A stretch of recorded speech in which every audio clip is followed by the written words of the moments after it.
All right, guys. An exciting day. Winding down at the end of a long Saturday. I just got the intake manifold set on the car. I removed it a couple of weeks ago while I had everything apart. I said, you know what? The intake manifold really needs to be gone through. I suspected there was some vacuum leaks that I could hear, and it was an opportunity to really go through it. And really, I also wanted to rebuild the fuel injectors as well, just to have the car running in tip-top condition.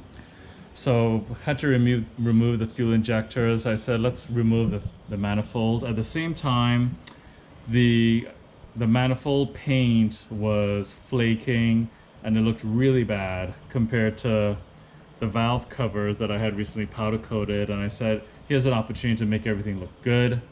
And just kind of go through everything. And this was really the last large mechanical project engine-wise on the car. So really, it all came together nicely. Removal was fairly straightforward, and I'll just walk through everything with you guys. The fuel rails have to be removed first, and it's just two 10mm nuts that sit on these studs here, and these are M6 by 1.0, so very easy to remove. Be careful you don't drop them. And at the same time, you have to, this is a dual looped fuel system, so you have to remove the connections here at this fitting for the rail at the front of the engine, and also at the rear, which is back here. And that requires using a 19mm flare wrench. Please use a flare wrench. Do not use an open-ended wrench. The flare wrench is the way to go, and that way you don't damage these very precious fittings. So, because they are on fairly tight.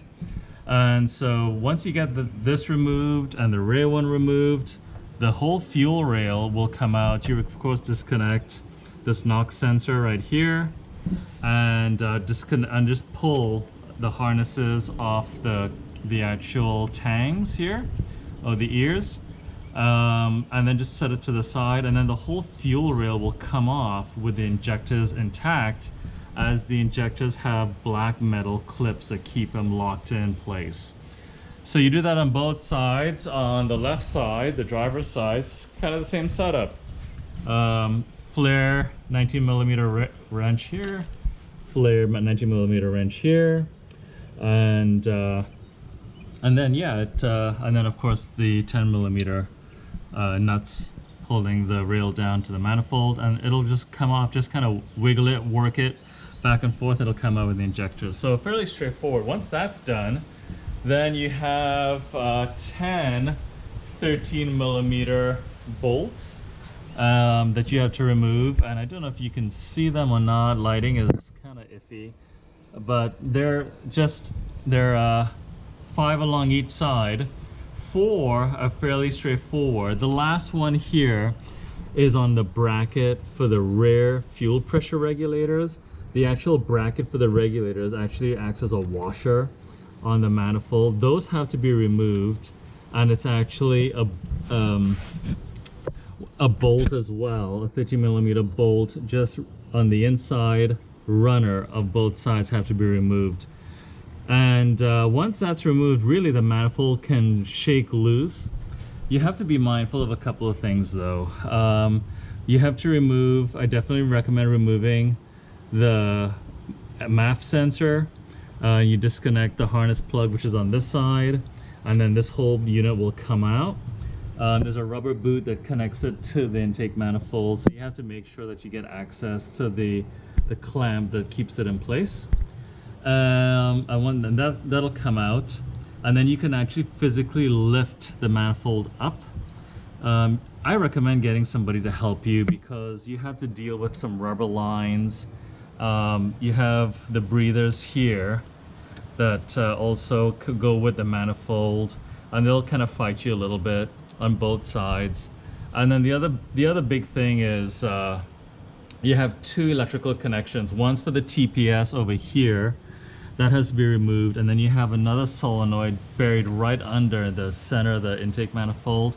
You got to pull that plug out, and it requires having really small, tiny hands to get in there or using a needle nose pliers to gently pull it out.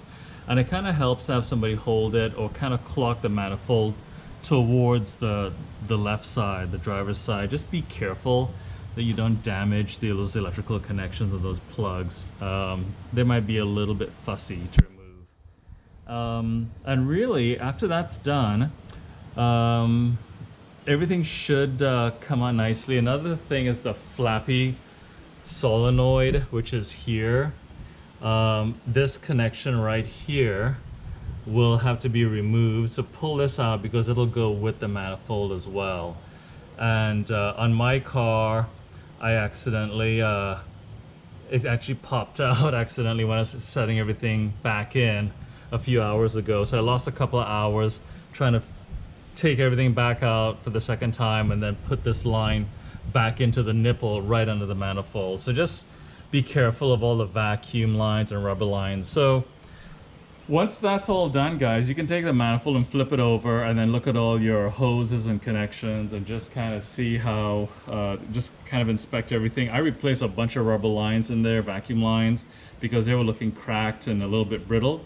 So I spent a little bit of money there. And then afterwards, like I said, I painted and got everything, or ceramic coat, I should say, paint the manifold.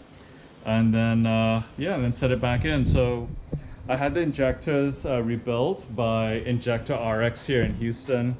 The injectors weren't in terrible condition. The car actually ran quite well, but there were a couple injectors that were a little bit out of balance in terms of their spray pattern and also how much they were flowing. They were what considered were fair condition. The others were not bad, but they're all up to the 19 pound per hour flow rate. Whereas before they were 10 to 15% less than that spec. These injectors are called 19 pound injectors, so they have to be all rebalanced, ultrasonically tested and cleaned, and then flowed to that 19 pound per hour flow rate. And that's what I did. It was a 2-day turnaround, cost me about 155 bucks. And I'm really excited to see how the car performs, not just performance-wise, but also fuel consumption-wise. It'll help both and just kind of smooth running, as well as the fact that some of the vacuum lines are all replaced and cracked hoses are replaced. So things should really be back to good running condition. So anyway, I just thought I would share that with you. It'll probably take you, I would say, 2 to 3 hours to remove the manifold if you could work slowly. And setting everything is about the same. It probably takes a little bit more time.